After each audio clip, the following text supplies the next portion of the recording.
Remember the first few classes of 831? For many of us, it felt like we were just barely hanging on, learning new ways to interact with Illuminate, discovering the challenge of keeping up with simultaneous conversations in the back channel, and hearing new terms and concepts for the first time. Some of us have participated in similar classes or learning spaces, and so maybe felt more comfortable and able to go along for the ride. But many of us learned how to jump onto that bus that felt like it was moving way too fast, and hoped we didn't fall off. Most of us figured it out that we were going to have to just jump right in and see where the winds of the class would take us, and learn by trial and error. I like this image as it felt like at times I was the one needing the support from those who have gone before me, and at other times I felt I had some expertise or experience to share that allowed me to be a support to someone else who is taking their first tentative leaps. So I realized that I had to just do it, jump in with both hands on the keyboard, and try what was new for me. It would have been easy to fall back on the familiar of what I already knew, but learning comes in the experience of dissonance and uncomfortableness of the unknown and new. I tried blogging and building wiki spaces for the first time with any real purpose and seriousness. And I learned more about the power of Twitter. I learned how to start building an extended, virtual, personal learning network that will help me to grow professionally and personally, and model for others how to be lifelong learners as we move further into the 21st century. I learned quickly that it's okay to ask for help if I did not know or could not figure out how to do something I wanted. I also learned that it was smarter and more efficient to do this sooner rather than later. It saved me a lot of time and frustration, and it gave me a purpose for reaching out, interacting, and getting to know others. Equally important was learning that at times others would be coming to me for advice and tips, and that it was part of the culture and unwritten citizenship codes of conduct to not always be asking for help, but to also provide it when you can give it. Being part of a virtual learning space meant that I had to find ways to get help at odd times and from even more varied sources, depending on the kind of question and the time of day I was needing help. I learned how to become a problem solver who first looks to find ways to figure it out on my own, using online tutorial sites and YouTube video tutorials as more instant versions of a help desk. I also reached out in Twitter a few times to people I knew were online at that time for just-in-time help. Virtual learning spaces certainly build capacity for creative and varied problem-solving and troubleshooting skills.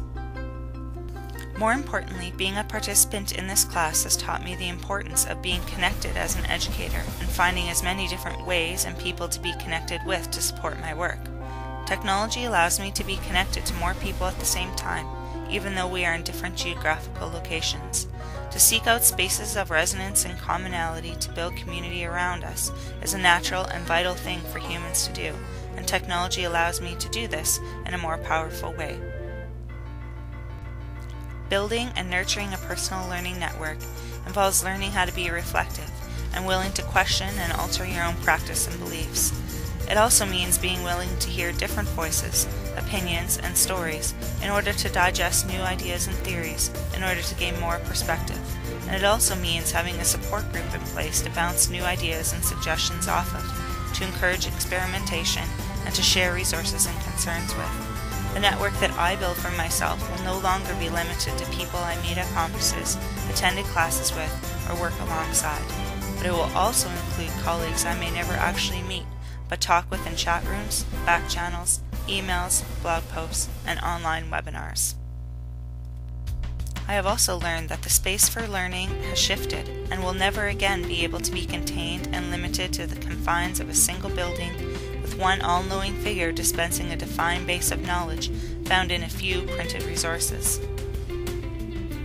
Instead, learning spaces now allow for choice in who you want to learn from, where you want to learn it, and when you learn it. You can decide if you want to explore visual or oral text rather than simply relying on printed written versions of information. Open learning spaces also allow teachers and learners to decide with whom and in what format they want to share their insights and continue their quest for learning. Giving time, attention, space, and importance to telling our own stories and listening to those of others is the essence of teaching and learning in an engaging and authentic manner.